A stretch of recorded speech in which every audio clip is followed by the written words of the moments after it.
papers, fine papers and packaging broad segments. Focused on customers in all our operations. Hence, extensive investments are made towards people and people practices. KRPL world's leading eco-friendly paper from agro residue. Bihar और पश्चिम बंगाल में NDA को भारी नुकसान हुआ। प्रदेश में सभी 10 सीटों पर दावा ठोकने वाली बीजेपी सरकार 5 सीटों पर ही सिमट कर रह गई।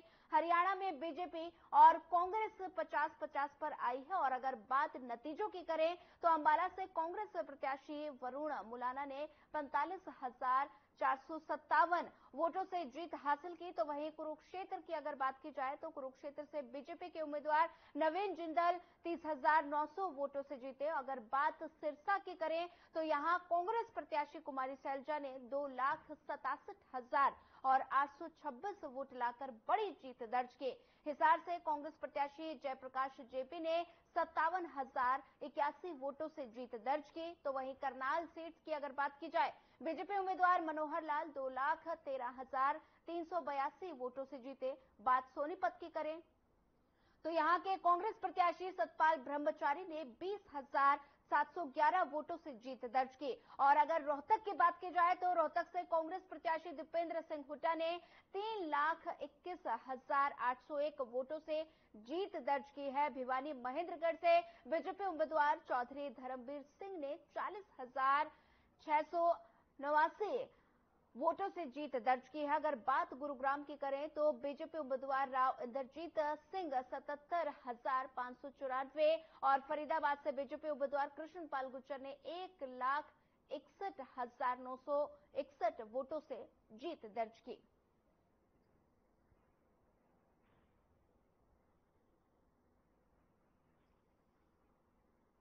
हरियाणा की बात करें तो समर्थकों में जश्न का माहौल और साथ ही ये बता दें कि लगातार रुझानों में एनडीए को बहुमत और समर्थकों में जश्न का माहौल है। पार्टी कार्यकर्ताओं में जश्न का माहौल है और साथ ही कार्यालयों पर जश्न मनाया जा रहा है। लड्डू बांटकर, मिठाइयां खिलाकर जश्न मनाया जा रहा है। तस्वीरों में आप देख सकते हैं कि कैसे पार्टी मुख्यालयों पर जश्न की तस्वीरें सामने आ रही है। समर्थकों में काफी ज्यादा जश्न का माहौल दिखाई दे रहा है। पटाखे फोड़े जा रहे हैं, ढोल नगाड़ों के साथ लोग खुशी मना रहे हैं।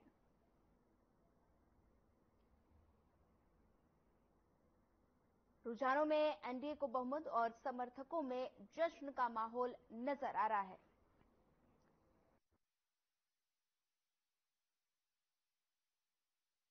जो रुझान आ रहे हैं वो जो हमने कहा था, जिसके में आशा थी, उसी के अनुसार रुझान आ रहे हैं पूरे हरियाणा और पूरे देश में। मैं रोहतक लोकसभा क्षेत्र वासियों का, हरियाणा वासियों का बेहद धन्यवाद करता हूं। इतना जो आशीर्वाद जो उन्होंने दिया है वो शुरुआती रुझानों में दिखाई दे रहा है। अभी गिनती चल रही है, इससे आगे मैं कोई भी प्रतिक्रिया नहीं दूंगा, लेकिन मैं समझता हूं कि आज जिस प्रकार के रुझान है उसको सभी हरियाणा प्रदेश वासियों का, रोहतक वासियों का मैं बहुत बहुत दिल से धन्यवाद करता हूँ। लोकतंत्र, उस लोकतंत्र का पर्व ये संपन्न हुआ और आज 4 जून को देश भर में इसके परिणाम वो निकाले जा रहे हैं। काफी परिणाम एक प्रकार से अब संपन्न हो गए हैं। जो अनुमान थे सुबह वो भी फाइनलिटी की तरफ बढ़ रहे हैं।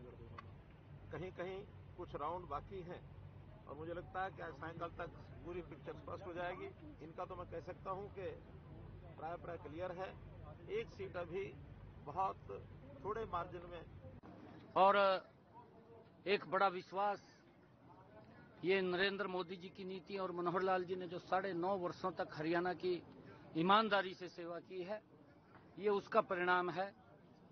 लोगों ने बढ़ चढ़ करके इस चुनाव के अंदर हिस्सा लिया और बड़े मैंडेट के साथ जितवाने का काम किया है। आदरणीय नरेंद्र मोदी जी के नेतृत्व में हरियाणा में हम आगे भी मजबूती से, जिस गति से हरियाणा का विकास हो रहा था, मोदी जी के नेतृत्व में उस गति से हरियाणा को आगे बढ़ाने का काम निरंतर जारी रहेगा। अब ये जिम्मेवारी हमारी है और हम मिलकर के मोदी जी के नेतृत्व में प्रदेश को आगे बढ़ाने का काम करेंगे और ईमानदारी से जिस प्रकार से मनोहर लाल जी ने 9.5 वर्षों तक हरियाणा प्रदेश की सेवा की है।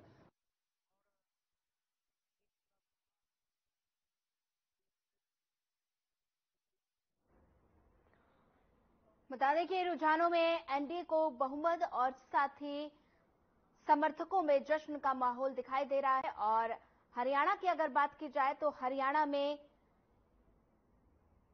5 सीट बीजेपी और साथ ही 5 सीट कांग्रेस मिला है। और विपक्ष की अगर बात की जाए तो विपक्ष इंडिया गठबंधन भी मजबूती के साथ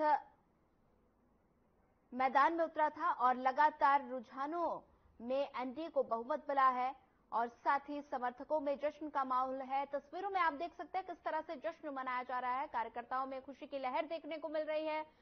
लड्डू खिलाकर, मिठाइयां बांटकर लोगों से खुशी बांटी जा रही है और साथ ही देख सकते हैं तस्वीरों में किस तरह से जश्न का माहौल दिखाई दे रहा है। पटाखे जलाए जा रहे हैं, ढोल नगाड़ों के साथ जश्न मनाया जा रहा है। कार्यकर्ताओं में खुशी की लहर देखने को मिल रही है। मिठाइयां खिलाकर लोगों से खुशी बांटी जा रही है। रुझानों में एनडीए को बहुमत और साथ ही समर्थकों में काफी ज्यादा उत्साह देखने को मिल रहा है। लड्डू खिलाकर, ढोल नगाड़ों के साथ जीत का जश्न मनाया जा रहा है। आप देख सकते हैं तस्वीरों में रुझानों में एनडीए को बहुमत मिला और साथ ही समर्थकों में काफी ज्यादा जश्न का माहौल दिखाई दे रहा है। अगर विपक्ष की बात की जाए तो इंडिया गठबंधन भी पूरी मजबूती के साथ नजर आया। हरियाणा की अगर बात की जाए तो हरियाणा में 5 सीटें बीजेपी और 5 कांग्रेस।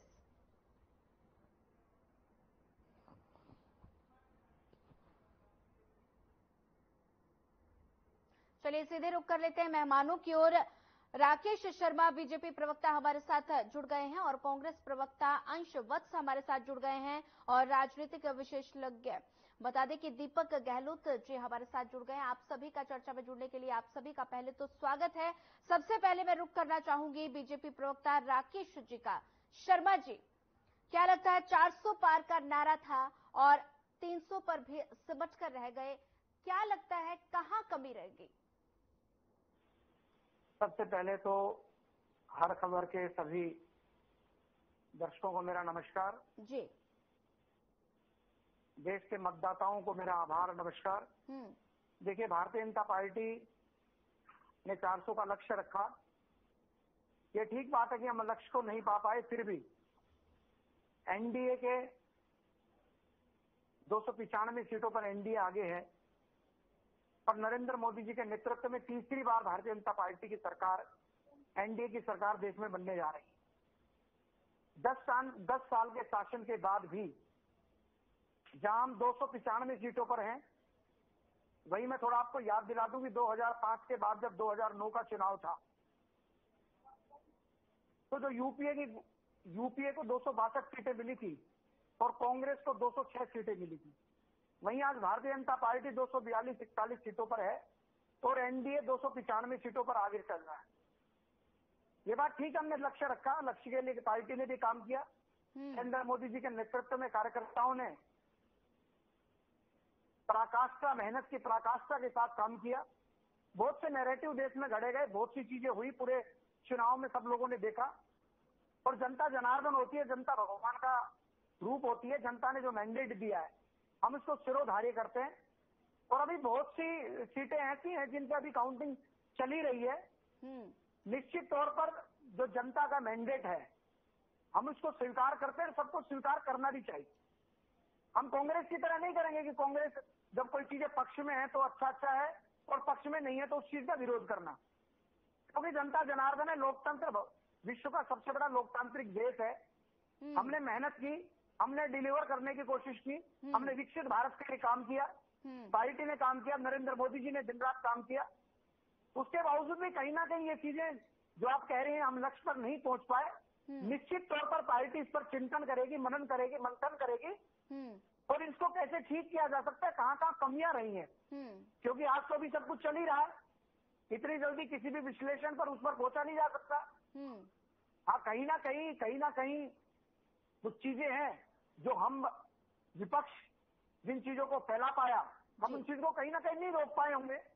कोई ना कोई सीटों का अलग अलग सीटों पर समीकरण भी होता है, अलग अलग प्रदेश की अलग अलग परिस्थिति भी होती है, परंतु भारतीय जनता पार्टी इस मैंडेट को, जो जनता ने मैंडेट दिया है, मुझको स्वीकार करते आज भी 10 साल के बाद भी भारतीय जनता पार्टी एनडीए की सरकार तीसरी बार चुन करके आ रही है। ये कोई छोटी बात नहीं है, लगातार तीसरी बार सरकार का चुन करके आना। नेहरू जी ने ही तीसरी बार शपथ ली थी, क्या मोदी जी तीसरी बार शपथ लेंगे? ये अपने आप में बहुत बड़ी बात है। वहीं दूसरी तरफ ये जो सारा मैंडेट जो सुबह से हम देख रहे हैं, उसमें एक चीज बड़ी वो लगी कि जिस प्रकार से कांग्रेस के मुख्यालयों में आपके अलग अलग चैनलों पर एंकर्स ने भी इस विषय को उठाया कि कांग्रेस जश्न किस चीज का मना रही है। अभी 3 डिजिट में भी आप लोग आए नहीं हो और देश की सबसे पुरानी पार्टी जिसने इतने वर्षों तक राज किया, और वो पार्टी जश्न किस चीज का मना रही है, ये बहुत से चैनलों के एंकर बंधु भी, उनके भी सवाल थे, भैया जश्न आप किस चीज का बना रहे हैं? भारतीय जनता पार्टी तो तीसरी बार सरकार में आ गई, एनडीए तीसरी बार सरकार में आ गया, मोदी जी तीसरी बार शपथ लेंगे। ठीक है, हमने एक बड़ा लक्ष्य तय किया था, हम उसको हासिल नहीं कर पाए, कहीं ना कहीं चूक रही होगी, उस पर हम चिंतन मनन करेंगे। हमारी पार्टी के वरिष्ठ नेता, हमारे पार्टी का शीर्ष नेतृत्व तो इस पर चिंतन करेगा और उसको आगे बढ़ेंगे, क्योंकि भारतीय जनता पार्टी का कार्यकर्ता या तो जीतता है या सीखता है, हर चीज से कोई ना कोई सीख मिलती है, पता लगता है। ठीक है शर्मा जी, बने रहिए हमारे साथ। रुक कर लेते हैं कांग्रेस प्रवक्ता अंश जी का। अंश जी, 2019 की अगर बात की जाए तो 2019 में विधानसभा चुनाव में कम मार्जिन से सरकार बनाने से आप लोग चूक गए थे। क्या लगता है इस बार जो लोकसभा के चुनाव के नतीजे जो सामने आ रहे हैं, क्या जीत का रास्ता खोल दिया गया है? क्या लगता है? देखिए, जैसे भाजपा के प्रवक्ता ने बात किया कि हमने बहुत बड़ा लक्ष्य रखा था, ठीक है, हम उस मैंडेट को नहीं छू पाए। बात सवाल इस चीज को लेकर नहीं है कि आपने बड़ा लक्ष्य रखा था और आप उस मैंडेट को नहीं छू पाए। आप खुशी किस चीज को लेकर बना रहे हैं? 200 अगर आपकी 70 सीटें अगर भाजपा की अकेली आती और भाजपा अपनी खुद की बहुमत के दम पर अगर सरकार बनाने के सक्षम होती और 300 पार अगर जाता एनडीए का, तो ये अगर जीत मनाते तो खुशी होती। आज स्थिति ये है कि भाजपा आज नीतीश कुमार जी को ढूंढने की कोशिश कर रही है कि अगर नीतीश कुमार जी अगर इनका साथ छोड़कर अगर चले गए, इनकी सरकार तो अलमत में आ जाएगी, क्या करेंगे उसके बाद? और नीतीश कुमार जी का जो ट्रैक रिकॉर्ड है वो तो सब जानते हैं, वो कब किसके हो जाते हैं। मैं तो सुबह से देख रहा था, जब से 290 एनडीए शो हो रहा था, तब से एक जोक तो बड़ा फेमस हो रहा था कि नीतीश सबके हैं। तो अगर नीतीश जी अगर इनका साथ छोड़ के चले गए तब क्या करेंगे?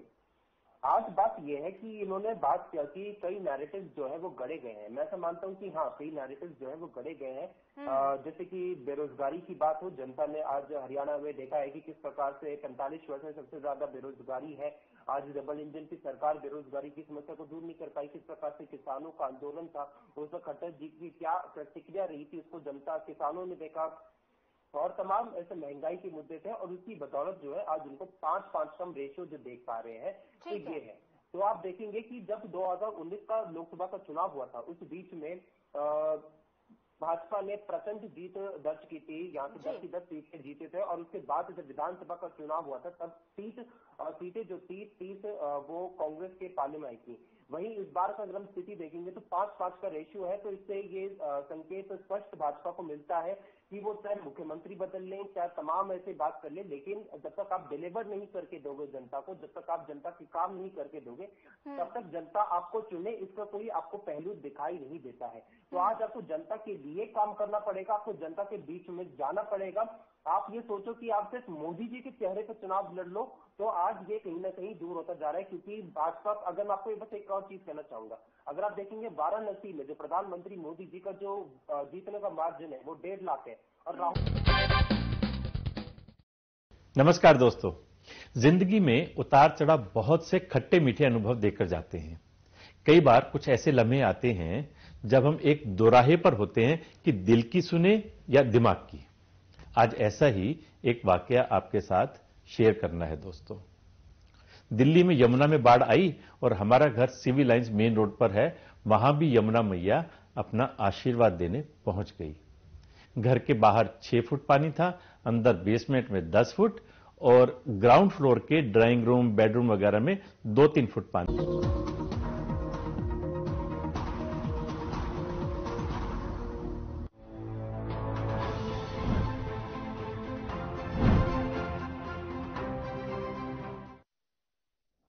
और नमस्कार, एक बार फिर से स्वागत है आप सभी का चुनावी दंगल में और मैं हूं आपके साथ ज्योति। थोड़ी ही देर का इंतजार, फिर पता चल जाएगा किसका होगा, किसकी सर सजेगी सत्ता की जो ताज है, किसके सर सजेगा, किसके हाथ में सत्ता की चाबी आएगी, किसका रास्तिलक होगा, ये सारी तस्वीरें साफ हो जाएंगी। लेकिन उससे पहले थोड़ी देर का इंतजार, शुरुआत करेंगे इस बड़ी चर्चा की बड़ी खबर के साथ। सुरक्षा के बीच वोटों की गिनती जारी है। रुझानों में एनडीए को बहुमत मिल रहा है। पंजाब हरियाणा में भी गिनती अभी जारी है। मतगणना स्थल पर सुरक्षा का कड़ा पहरा है और मतगणना स्थल के पास धारा 144 भी लागू है। लेकिन उससे पहले एक और बड़ी खबर, हरियाणा में बीजेपी और कांग्रेस में कांटे की टक्कर देखने को मिल रही है। हरियाणा में 5 सीटों पर बीजेपी आगे है, हरियाणा में 5 सीटों पर कांग्रेस आगे, यानी 50-50 का एक तरीके से आंकड़ा चल रहा है। फरीदाबाद कृष्णपाल गुर्जर लगभग 1,68,000 वोट से आगे चल रहे हैं। वहीं रोहतक से दीपेंद्र हुड्डा 2,76,000 वोट से आगे चल रहे हैं।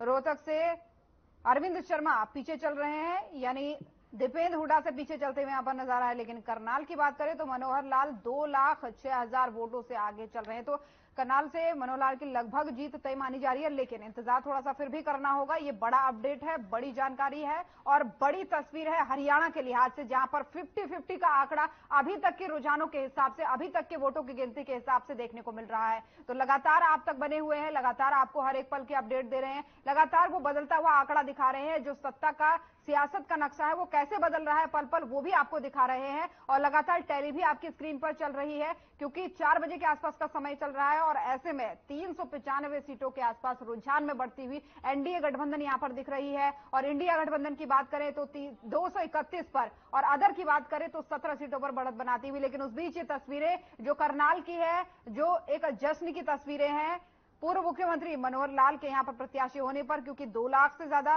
वोटों से आगे चल रहे हैं, तो ऐसे में जीत लगभग तय मानी जा रही है और इसी को लेकर के ये जश्न मनाया जा रहा है। हरियाणा में करनाल की सीट की ये तस्वीरें हैं, जहां पर एक तरीके से जश्न मनाया जा रहा है पूर्व मुख्यमंत्री मनोहर लाल के करनाल से लोकसभा प्रत्याशी के तौर पर इस 2 लाख के अंतर जो वोट यहां पर हुआ है, 2 लाख के अंतर से जो जीतने की बात कही जा रही है। क्योंकि 1-1.5 घंटे का समय, उसके बाद तस्वीरें साफ जरूर हो जाएंगी। लेकिन उससे पहले जो ये अनुमानित जीत का जश्न मनाया जा रहा है वो काफी देखने लायक दिलचस्प तस्वीरें हैं जो आपको लगातार दिखा रहे हैं। लेकिन क्योंकि राज्यवार भी जो है आंकड़े बदलते जा रहे हैं, कहीं कहीं तो शॉकिंग एक तरीके से कहा जाए उस तरीके की तस्वीरें सामने आ रही है, कहीं कहीं पर शॉकिंग और क्या कहते हैं एक रुझान जो है वो समझ में आ रहे हैं। यूपी की बात कर ले चाहे या फिर पश्चिम बंगाल की बात कर ले, लेकिन कुछ राज्य जहां पर बीजेपी क्लीन स्वीप करती हुई इस बार भी नजर आ रही, जिसमें हिमाचल नंबर 1 पर है। और वहीं उत्तराखंड की बात करें तो उत्तराखंड में भी 5 सीटों पर लाखों मतों से एक अंतर क्रिएट करती हुई बीजेपी के सभी प्रत्याशी यहां पर नजर आ रहे हैं। तो ऐसे में दिलचस्प तस्वीरें बढ़ती जा रही हैं, क्योंकि जो पूरी तरीके से रिजल्ट की खबरें या फिर समय नजदीक आता जा रहा है, तो उस बीच जो है एक क्यूरियोसिटी का लेवल जो होता है वो दर्शकों का भी बढ़ जाता है और राजनीतिक पार्टियों का तो निश्चित तौर पर बढ़ता ही बढ़ता है। और उससे ज्यादा बढ़ता है किसी का तो वो प्रत्याशी जो खुद उस जगह से मैदान में है। तो इसीलिए हर पल का अपडेट। मध्य प्रदेश के देखिए आंकड़े आपको दिखा रहे हैं, 29 सीटों में से लगभग क्लीन स्वीप करती हुई बीजेपी यहां पर नजर आ रही है। क्योंकि पहले 1 सीट यहां पर कांग्रेस के खाते में थी, लेकिन इस बार वो भी जाती हुई नहीं दिख रही है। लेकिन होगा ये नतीजों में तब्दील, ये तो थोड़ी देर के बाद की ही बात होगी। लेकिन उससे पहले लगातार हर प्रदेशवार, हर सीटवार, हर एक अपडेट आप तक पहुंचाना ये हमारी जिम्मेदारी है, क्योंकि दिन भर की महा कवरेज ये चल रही है।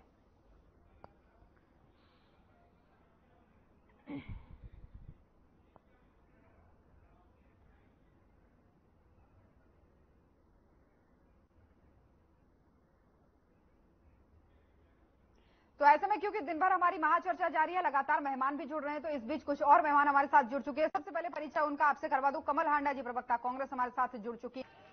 मैं आज सभी एनडीए के साथी दल और भारतीय जनता पार्टी के कार्यकर्ता, जिन्होंने अथक प्रयास के साथ पीछे कई महीनों से अथक प्रयास किया और एनडीए को जो जीत दिलाई है उसके लिए मैं साथी दलों का और हमारे कार्यकर्ताओं का और साथी दलों के कार्यकर्ताओं का भी हार्दिक धन्यवाद देता हूं और उनका भी मैं अभिनंदन करता हूं।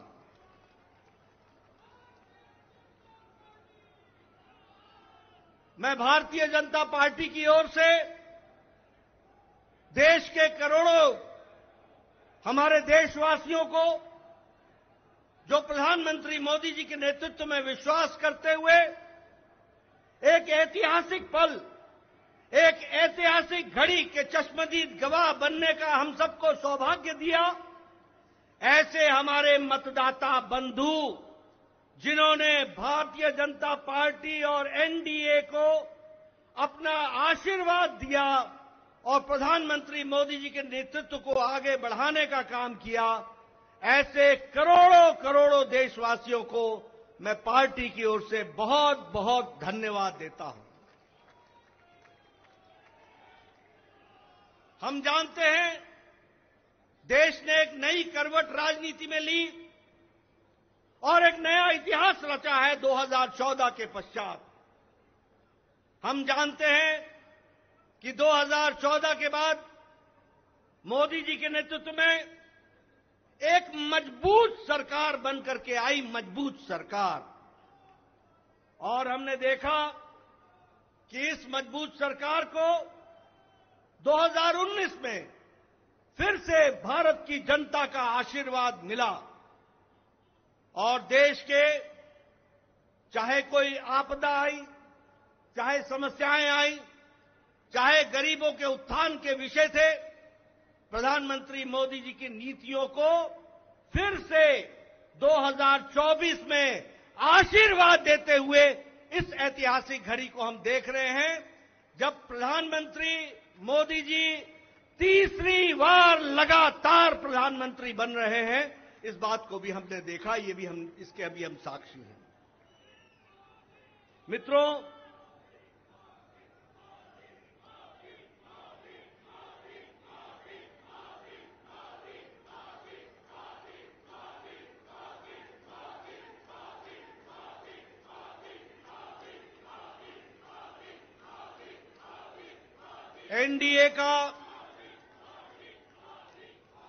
एनडीए का गठन के पश्चात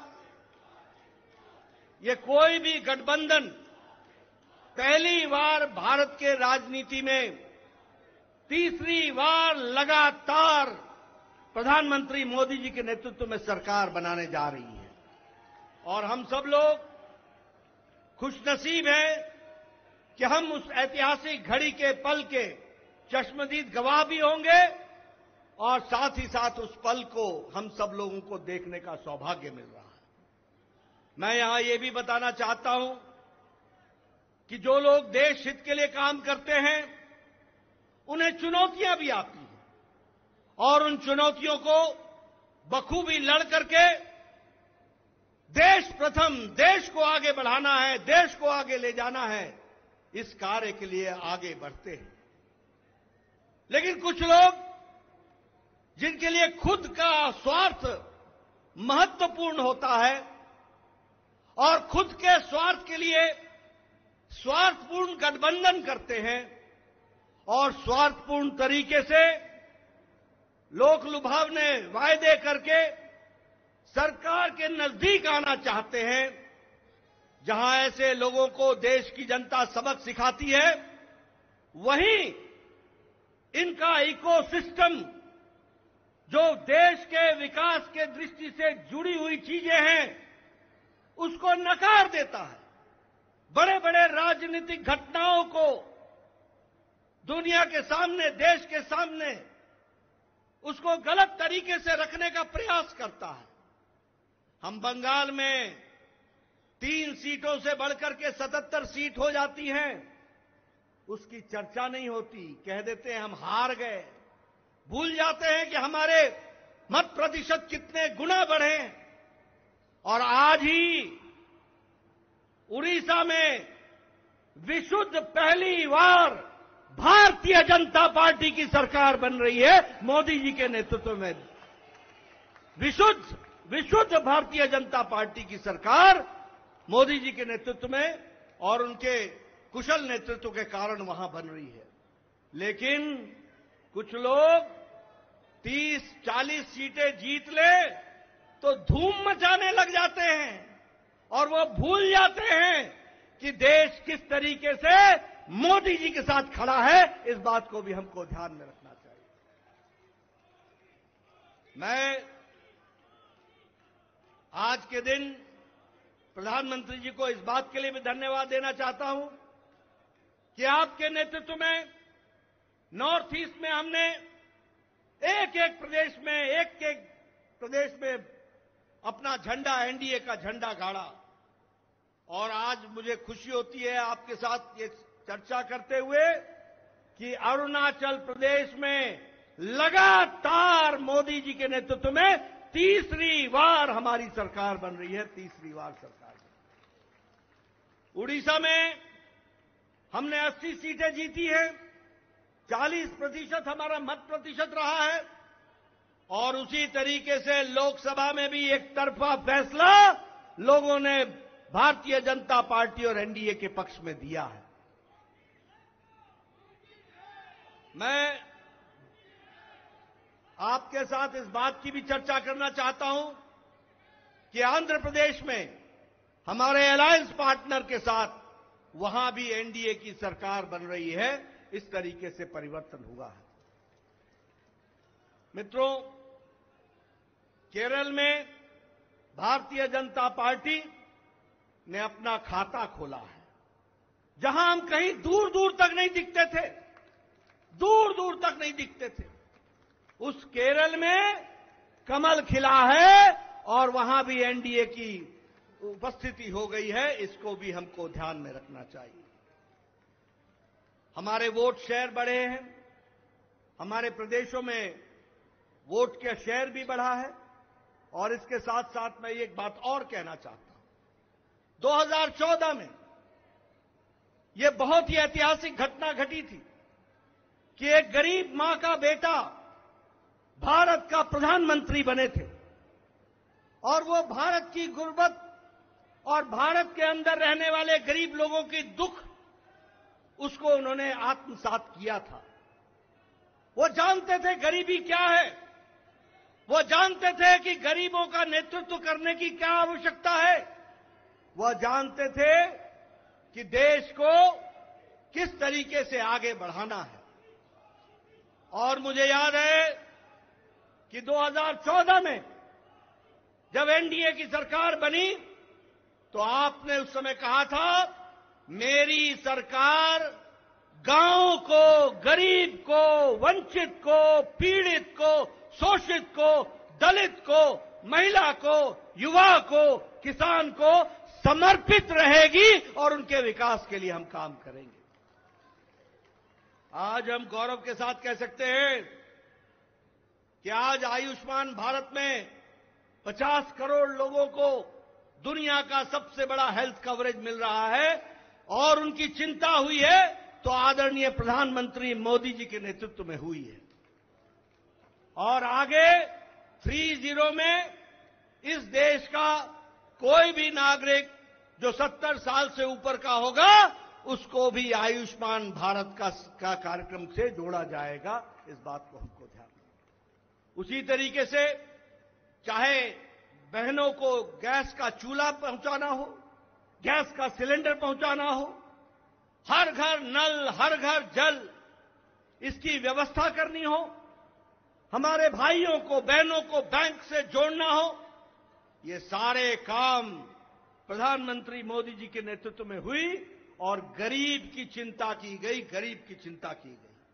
मैं यहां यह भी कहना चाहूंगा कि जब प्रधानमंत्री जी ने 2014 में बागडोर संभाली थी तो भारत की अर्थव्यवस्था लड़खड़ा रही थी। भारत की अर्थव्यवस्था के साथ साथ बैंकिंग व्यवस्था ये बिल्कुल लड़खड़ाई हुई थी, एक तरीके से ढह गई थी। और भारत देश की अर्थव्यवस्था के साथ साथ बैंकिंग व्यवस्था जब लड़खड़ाई तो दुनिया में भी हमारी अर्थव्यवस्था की ताकत कम हुई। लेकिन प्रधानमंत्री मोदी जी के नेतृत्व में बैंकिंग व्यवस्था को मजबूती दी गई, अर्थव्यवस्था को मजबूती दी गई और बैंकिंग व्यवस्था के बारे में दुनिया ने भी सराहा कि आज भारत एक मजबूत बैंकिंग सिस्टम के साथ खड़ा है। और सबसे बड़ी बात यह है कि 2014 में हम 11वें नंबर की अर्थव्यवस्था थे, 11वें नंबर की। आज हम मोदी जी के नेतृत्व में सुदृढ़ तरीके से 5वें नंबर की अर्थव्यवस्था है और मोदी 30 में तीसरी बार प्रधानमंत्री बन रहे हैं। भारत की अर्थव्यवस्था तीसरे नंबर की होने जा रही है, इसको भी हमको ध्यान में रखना चाहिए। प्रधानमंत्री मोदी जी के नेतृत्व में गांवों को मजबूती मिली, गरीबों को ताकत मिली, दलितों को सम्मान मिला, युवाओं की आशाएं और आकांक्षाओं को पूरा किया, महिलाओं को सम्मान दिया और किसानों को मुख्य धारा में लाने का काम किया और वंचित पीड़ित लोगों को विश्वास के साथ आगे बढ़ाने का काम किया। ये 10 साल का परिवर्तन हम सब लोगों को देखने को मिला है। मैं यहां यह भी कहना चाहता हूं कि विपक्ष नकारात्मक सोच, नेगेटिव सोच के साथ काम करता रहा। कोई भी सकारात्मक 10 साल में कोई भी सकारात्मक योगदान विपक्ष का नहीं रहा है। और मैं तो ये भी कहूंगा कि अभी भी उनको गुमान है, अभिमान है कि देश में एक ही परिवार राज करने लायक है, यानी रस्सी आपने बारंबार जलाई, रस्सी जल गई पर बल नहीं गया, इस तरीके का इनका व्यवहार रहा है। मैं यहां यह भी कहना चाहता हूं, चुनाव के दौरान इन्होंने झूठ फैलाया, इन्होंने फेक वीडियोस निकाले, जनता को बरगलाने का काम किया, गुमराह करने का काम किया, जनता को एक तरीके से झूठ बोल करके वास्तविकता से दूर रखने में कोई कसर नहीं छोड़ी। और सबसे बड़ी बात यह है कि इन्होंने चुनाव में प्रजातांत्रिक मर्यादाओं को भी ताक पर रखा। प्रधानमंत्री मोदी जी के लिए अपशब्द कहे, गालियां दी, एक बार नहीं अनेकों बार। ये विपक्ष का बौखलाहट बोलता है, ये विपक्ष की खिसियाहट बोलती है, ये विपक्ष का बारंबार हार देखने के कारण ये नतीजा हम सबको देखने को मिलता है। और ये अवसरवादी गठबंधन यह जिस तरीके से काम करता रहा है, लोगों ने इसको बारंबार खारिज किया है और 2024 में भी इनको खारिज किया, यह भी हम सबको मालूम है। ये तीसरी बार हार का सामना कर रहे हैं और इसके कारण ये बौखला गए हैं। मेरी इनको सलाह है कि आप अब अपना आत्मनिरीक्षण कीजिए, सेल्फ इंट्रोस्पेक्शन कीजिए। समय आ गया है कि बारंबार आपको भारत की जनता क्यों आपको गिरा रही है, क्यों आपका साथ नहीं दे रही है, इसका आपको इंट्रोस्पेक्शन करने की आवश्यकता है। और मैं यहां यह भी बताना चाहूंगा कि गठबंधन एनडीए का मजबूती से मोदी जी के नेतृत्व में देश का नेतृत्व करते हुए आगे बढ़ेगा और देश को आगे ले जाएगा, इस बात का हम सबको विश्वास है। मैं यहां प्रधानमंत्री मोदी जी और आपके बीच में ज्यादा समय नहीं रहूंगा, लेकिन प्रधानमंत्री जी, आपको मैं विश्वास दिलाना चाहता हूं कि एनडीए का एक एक कार्यकर्ता, हमारी पार्टी का एक एक कार्यकर्ता, जो आप हर पल, हर घड़ी, हर दिन, हर महीने, हर वर्ष पूरी ताकत के साथ देश की सेवा में जुटे हैं, मैं आपको विश्वास दिलाता हूं कि आपके नेतृत्व में एनडीए का एक एक कार्यकर्ता भारत को सामर्थ्यवान बनाने के लिए, सक्षम बनाने के लिए, आत्मनिर्भर बनाने के लिए, समृद्ध बनाने के लिए कोई कसर नहीं छोड़ेगा और आपके नेतृत्व में उसको हम सपना को पूरा करेंगे और हम विकसित भारत की ओर आगे बढ़ेंगे। मैं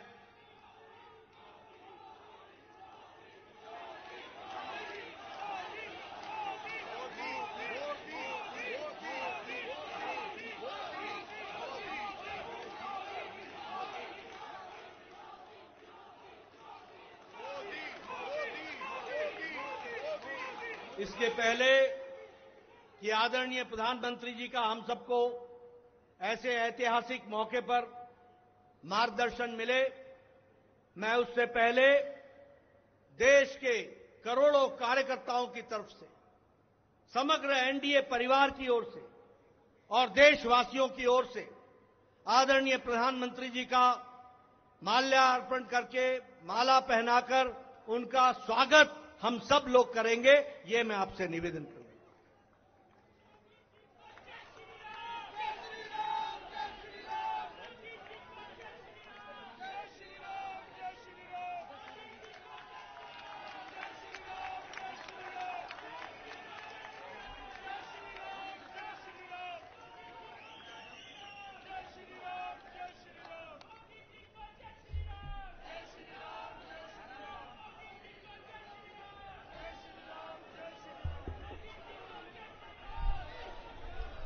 स्वागत है भाई, स्वागत है,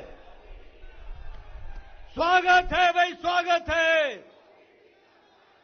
स्वागत है भाई, स्वागत है। मैं आदरणीय प्रधानमंत्री से निवेदन भारत माता की जय जगन्नाथ, जय जगन्नाथ।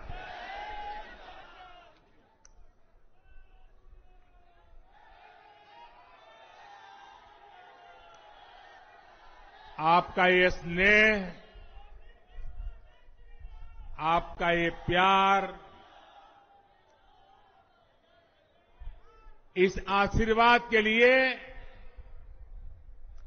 मैं सभी देशवासियों का ऋणी हूं। आज बड़ा मंगल है और इस पावन दिन एनडीए की लगातार तीसरी बार सरकार बननी तय है।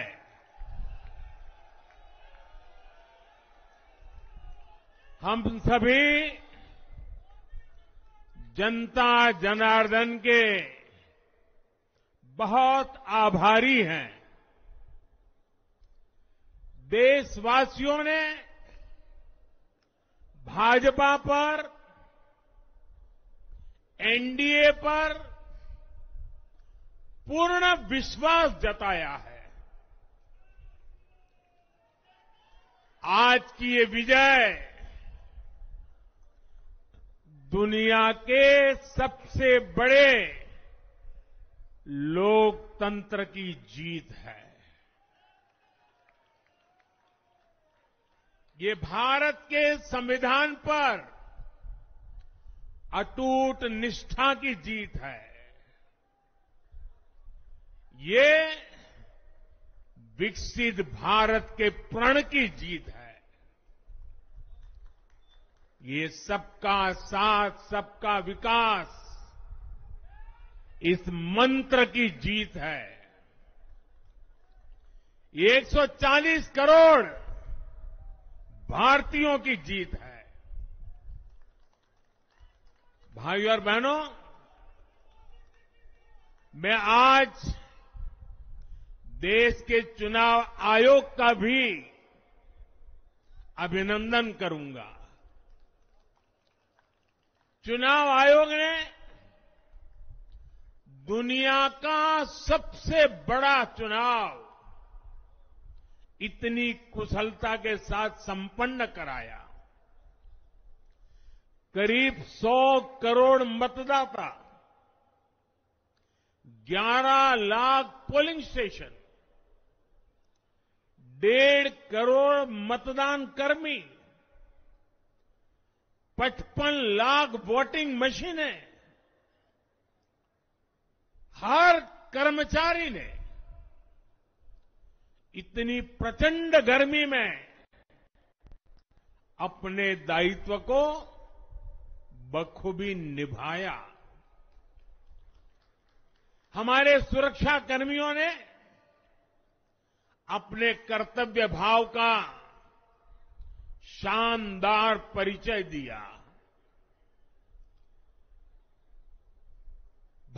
के चुनाव प्रोसेस, चुनाव के इस पूरे सिस्टम और चुनाव प्रक्रिया की क्रेडिबिलिटी पर हर भारतीय को गर्व है।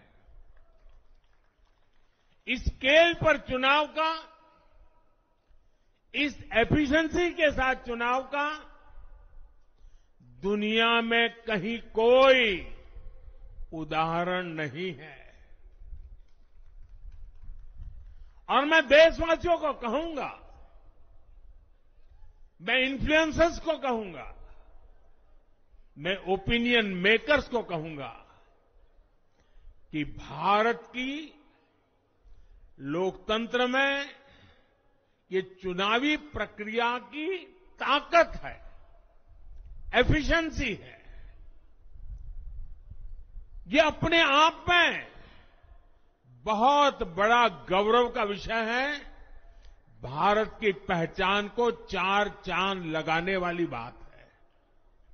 और ऐसे जो भी लोग हैं जो दुनिया में अपनी बात पहुंचा सकते हैं, उन सबसे मैं आग्रह करूंगा कि भारत के लोकतंत्र के इस सामर्थ्य को विश्व के सामने बड़े गर्व के साथ हमें प्रस्तुत करना चाहिए। इस बार भी भारत में जितने लोगों ने मतदान किया, वो अनेक बड़े लोकतांत्रिक देशों की कुल आबादी से भी ज्यादा है। जम्मू कश्मीर के मतदाताओं ने इस चुनाव में रिकॉर्ड वोटिंग कर अभूतपूर्व उत्साह दिखाया है और दुनिया भर में भारत को बदनाम करने वाली जो ताकतें हैं, उनको आईना दिखा दिया है। मैं देश के हर मतदाता को, जनता जनार्दन को विजय के इस पावन पर्व पर आदरपूर्वक नमन करता हूं। मैं देश भर के सभी दलों, सभी उम्मीदवारों का भी अभिनंदन करता हूं। सभी की सक्रिय भागीदारी के बिना लोकतंत्र की ये विराट सफलता संभव नहीं थी। भाजपा के, एनडीए के हर कार्यकर्ता साथी को भी मैं हृदय से धन्यवाद करता हूं। साथियों, इस चुनाव के, इस जनादेश के कई पहलू हैं। 1962 के बाद पहली बार कोई सरकार अपने 2 कार्यकाल पूरे करने के बाद तीसरी बार वापस आई है।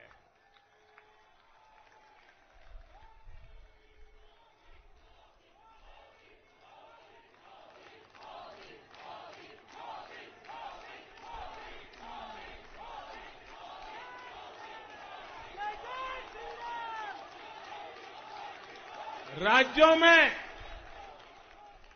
जहां भी विधानसभा के चुनाव हुए, वहां पर एनडीए को भव्य विजय मिली है। चाहे वो अरुणाचल प्रदेश हो, आंध्र प्रदेश हो, उड़ीसा हो या फिर सिक्किम। और इन राज्यों में कांग्रेस का सुपड़ा साफ हो गया है।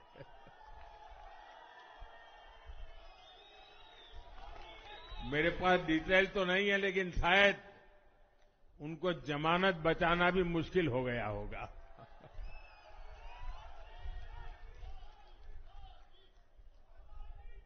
भाजपा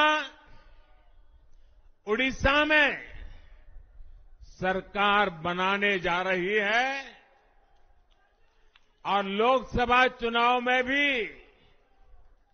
उड़ीसा ने बेहतरीन प्रदर्शन किया है। ये पहली बार होगा जब महाप्रभु जगन्नाथ की धरती पर बीजेपी का मुख्यमंत्री होगा।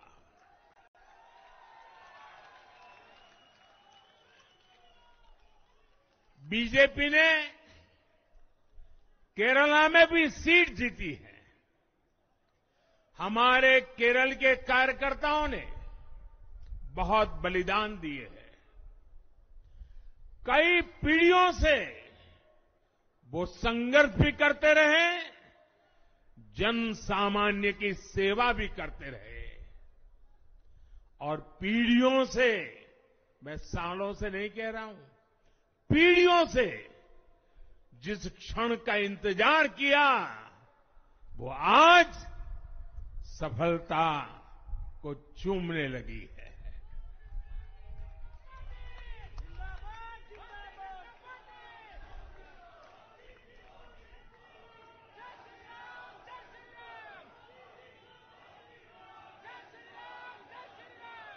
तेलंगाना में हमारी संख्या दोगुना हो गई है। मध्य प्रदेश, गुजरात, छत्तीसगढ़, दिल्ली, उत्तराखंड, हिमाचल, ऐसे कई राज्यों में हमारी पार्टी ने लगभग क्लीन स्वीप किया है। मैं इन सभी राज्यों और अरुणाचल प्रदेश, ओडिशा, आंध्र प्रदेश और सिक्किम विधानसभा के मतदाताओं का भी विशेष आभार व्यक्त करता हूं।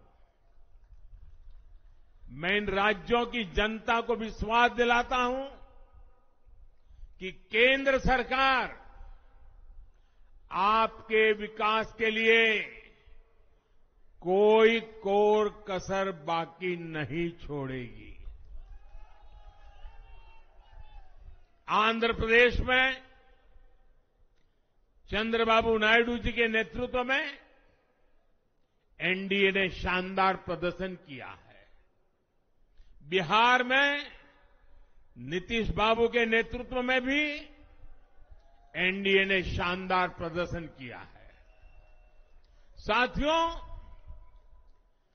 10 वर्ष पहले देश ने बदलाव के लिए जनादेश दिया था।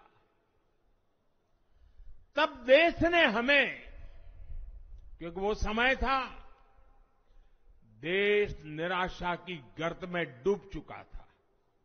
2013-14 का कालखंड देखिए, देश निराशा की गर्त में डूब चुका था। फ्रेजाइल 5 शब्दों से मैं नवाजा जाता था।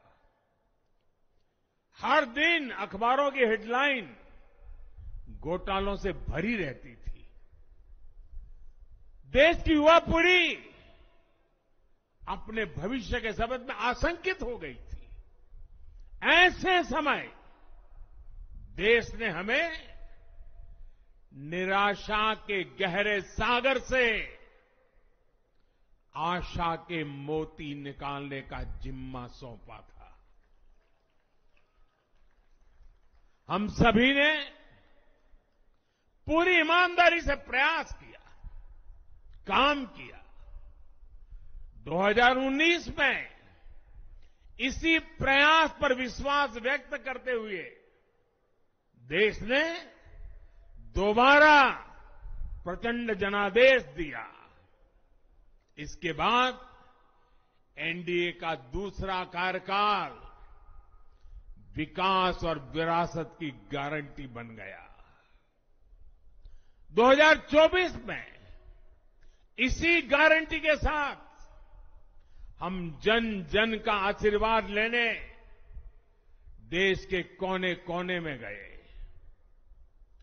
आज तीसरी बार जो आशीर्वाद एनडीए को मिला है, मैं इसके सामने, जनता जनार्दन के सामने विनय भाव से नतमस्तक हूं।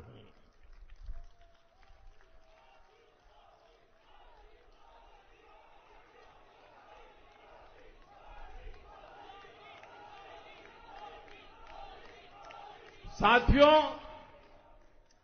आज का यह पल निजी तौर पर मेरे लिए भी भावुक करने वाला पल है। मेरी मां के जाने के बाद ये मेरा पहला चुनाव था, लेकिन सच मानिए, देश की कोटि कोटि माताओं, बहनों, बेटियों ने मां की कमी मुझे खलने नहीं दी। मैं पूरे देश में जहां जहां भी गया, माताओं, बहनों, बेटियों ने अभूतपूर्व स्नेह और आशीर्वाद दिया। और यह आंकड़ों में नहीं दिख सकता है। देश के इतिहास में महिलाओं द्वारा वोटिंग के सारे रिकॉर्ड टूट गए। इस प्यार, इस अपनेपन को मैं शब्दों में बयान नहीं कर सकता। ये मेरे भावों में है। ये मेरे मन मस्तिष्क के कोने कोने में रचा बसा है। देश की कोटि कोटि माताओं बहनों ने मुझे नई प्रेरणा दी है। साथियों, पिछले 10 साल में देश ने बहुत बड़े फैसले लिए हैं। राष्ट्र प्रथम की भावना हमें असामान्य लक्ष्य हासिल करने का हौसला देती है। ये हम में कुछ कर गुजरने की इच्छा शक्ति उत्पन्न करती है।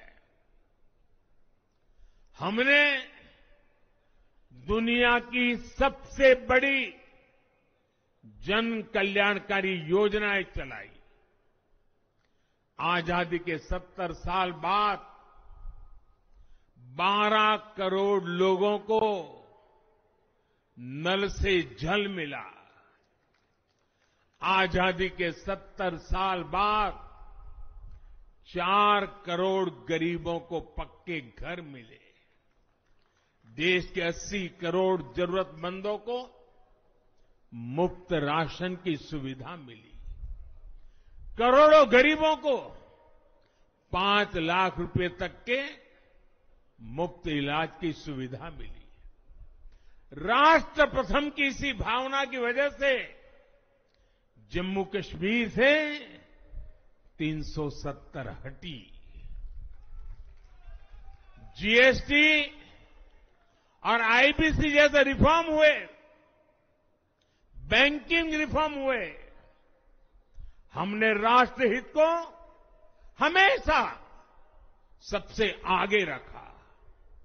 आप याद करिए, कोरोना का इतना बड़ा संकट आया, हमने वही फैसला लिया जो देश हित में था, जनहित में था। हमने हर दबाव से अलग हटकर कदम उठाया और इसी का नतीजा है आज भारत दुनिया की सबसे तेजी से विकसित होती बड़ी इकोनॉमी है। राष्ट्र प्रथम की यही भावना भारत को आत्मनिर्भर बनाएगी। साथियों, हमारे सामने एक महान संकल्प है, विकसित भारत का संकल्प। 10 साल के बाद लगातार तीसरी बार जनता जनार्दन का प्यार, उनका आशीर्वाद हमारा हौसला बढ़ाता है, हमारे संकल्प को नई मजबूती देता है, नई ऊर्जा देता है। हमारे विरोधी एकजुट होकर भी उतनी सीटें नहीं जीत पाए जितनी इस लोकसभा चुनाव में अकेली बीजेपी ने जीती है।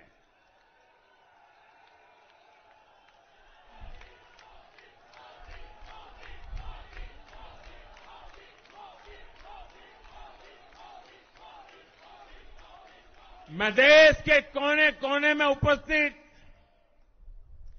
बीजेपी के कार्यकर्ताओं को कहूंगा,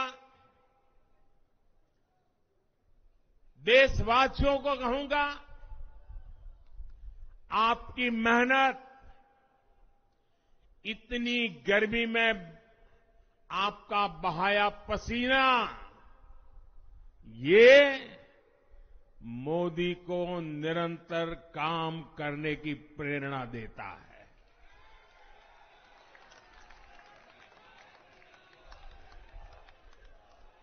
और मैं देशवासियों का दोबारा दोहराना चाहता हूं,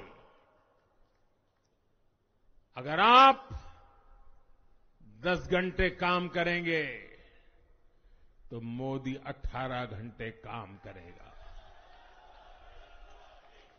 आप 2 कदम चलेंगे तो मोदी 4 कदम चलेगा। हम भारतीय मिलकर चलेंगे, देश को आगे बढ़ाएंगे। तीसरे कार्यकाल में देश बड़े फैसलों का एक नया अध्याय लिखेगा। और ये मोदी की गारंटी है।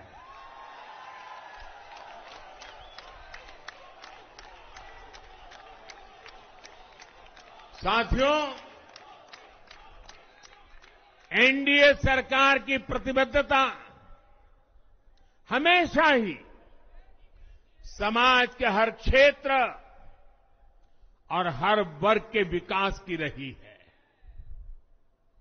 बीते 10 वर्षों में हमने 25 करोड़ लोगों को गरीबी से बाहर निकाला है और इसमें एक बड़ी संख्या एससी, एसटी, ओबीसी की है। हम तब तक नहीं रुकेंगे जब तक गरीबी देश के अतीत का हिस्सा न हो जाए।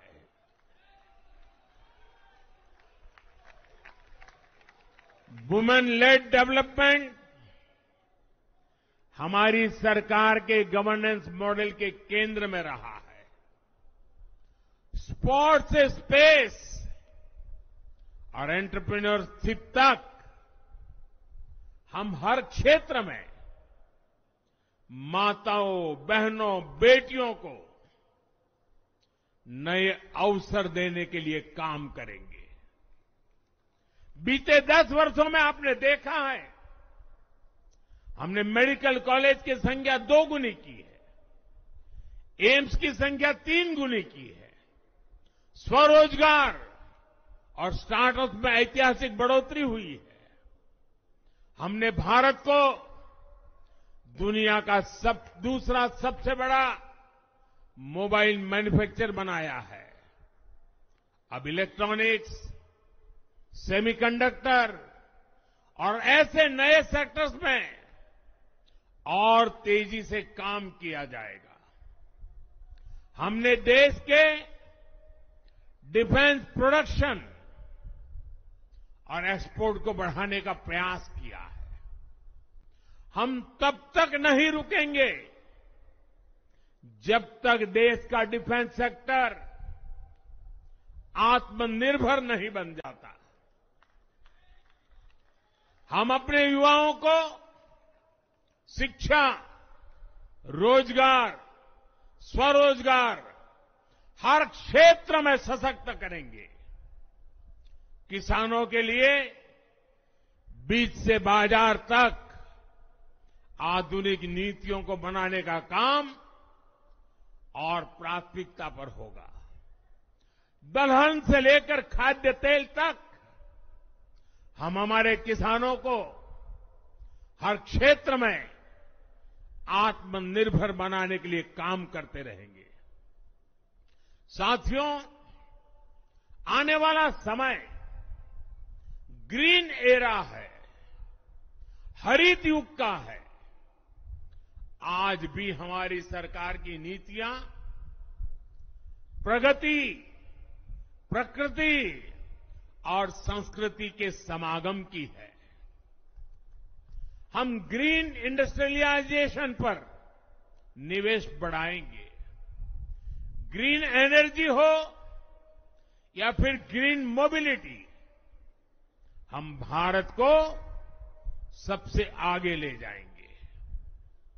भारत को दुनिया की तीसरी बड़ी इकोनॉमी बनाने के लिए एनडीए सरकार पूरी शक्ति से काम करेगी।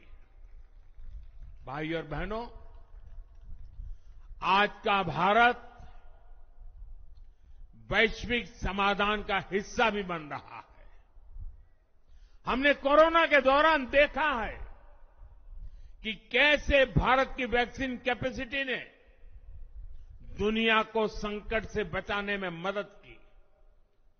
हमारे चंद्रयान ने चंद्रमा के साउथ पोल पर लैंडिंग करके स्पेस एक्सप्लोरेशन के नए रास्ते खोले हैं। क्लाइमेट चेंज से लेकर फूड सिक्योरिटी तक जो भी विषय दुनिया के सामने है, भारत उनके लिए काम करना अपनी जिम्मेदारी समझता है।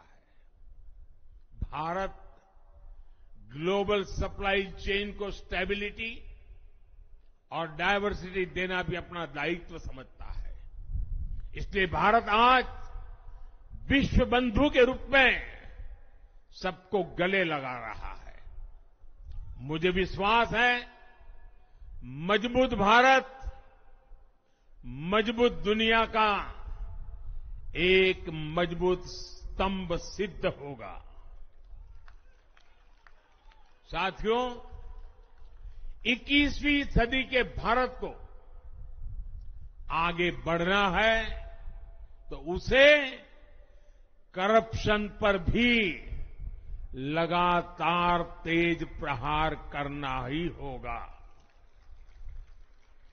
डिजिटल इंडिया और टेक्नोलॉजी ने करप्शन के अनेक रास्ते बंद किए हैं, लेकिन ये भी सच है कि करप्शन के खिलाफ लड़ाई दिनों दिन कठिन हो रही है। राजनीतिक स्वार्थ के लिए जब करप्शन का महिमा मंडन शुरू हो जाए और इसमें निर्लज्जता की सारी हदें पार हो जाए, तब करप्शन को बहुत ताकत मिल जाती है। इसलिए तीसरे कार्यकाल में एनडीए सरकार का बहुत ज्यादा जोर हर तरह के करप्शन को जड़ से उखाड़ फेंकने का होगा। भाइयों और बहनों, भाजपा के हर कार्यकर्ता के लिए हमेशा से दल से बड़ा देश रहा है। सेवा भाव से बड़ी राजनीति कोई नहीं हो सकती। इसलिए हमें सेवा भाव को सर्वोपरि रखने की परंपरा को निरंतर मजबूत करना है। भाजपा का कार्यकर्ता जन आकांक्षाओं, जन भावनाओं और जन अपेक्षाओं का प्रतिनिधित्व करता है और ये हम कभी भूल नहीं सकते हैं। जरूरी है कि समाज के हर वर्ग से और हर व्यक्ति से हम निरंतर संवाद करते रहे।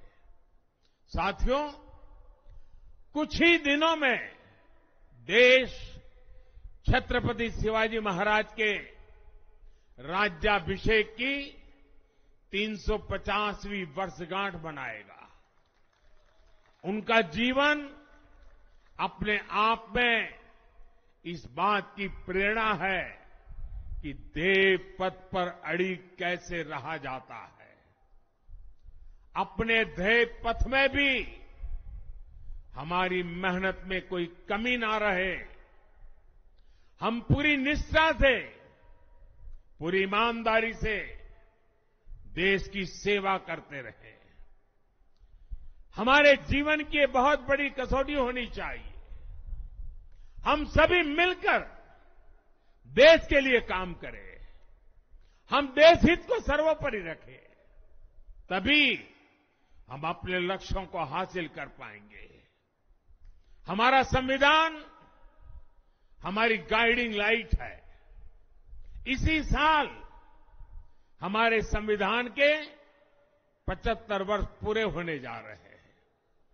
केंद्र की एनडीए सरकार सभी राज्यों के साथ, चाहे वो किसी भी दल की क्यों न हो, मिलकर काम करेगी।